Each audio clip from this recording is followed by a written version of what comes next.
Mata upu e ono o upu apoapoai. Le au soe a whaia maua se tangata I se tasi anga sala o outou o ila le anganga. I outou whaafoi maile ua whaapeina. Ma le loto le anga malu. Ma ia whae tete oe ina ne I whaososo ina foi oe. I outou whesui a outou ave ngai ave.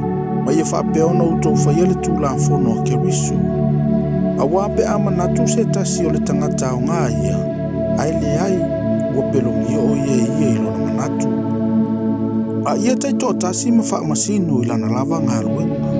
Ona ia te ia le o se mea mitamitai ia te ia lava. Ai le o se tasi. A wae tai tasi ma ave ila na lava avenga. A o lea ua o ina le upu. Ia tufa antu e ia mele le iuma lava I le ua o mai. Aua na I whaasese ina outou, e le ulangia le tua.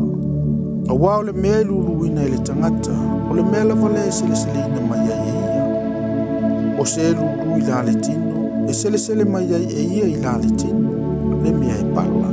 A o se lulu I la le anganga, e sele mai ai e ia I la le anganga, le ola whaavavau. Aua na I tātou whaapala I le ami o le lei. Wao na po I tatau wai tātou te sele mai ai, e a whai tātou te le whaavaivai. O le nei, ia tātou wanga le lei, ia whaatatau I mea tutupu I le aso ma le aso, I tangata o malava, ai whaasili le ainga o le whaatuatua. Whauta I le tetele o mata I tusi wa utusi atu I ante o tau I le ulava lima. O I lato umo e fia tau le leia e tangata, lato te whaatau anau I peu to meina o tau, o nā o lea. Ina nei whaasawa ina I lato ono le sātau ro ke riso.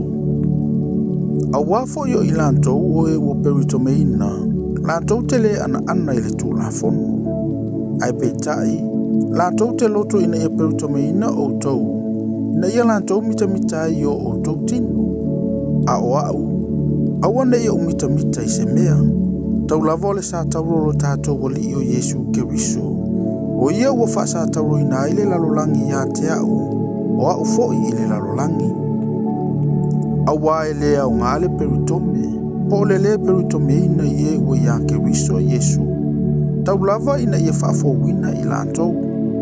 O I latou uma foi o e sa vavali e whaatatau ile nei mata upu. Ia ia te I latou le manuia ma le alofa. Ia iai fo I le Israelu o le atua. E amata Iona po nei. Aua le toe whaalave se tasi ia te au. Aua o te tau ave I whailonga o le li o Yesu I lo nei tino. Le au soe. Ia iai o outou nganga le alofa tu no lo tātou o li o Yesu Keriso. Amen.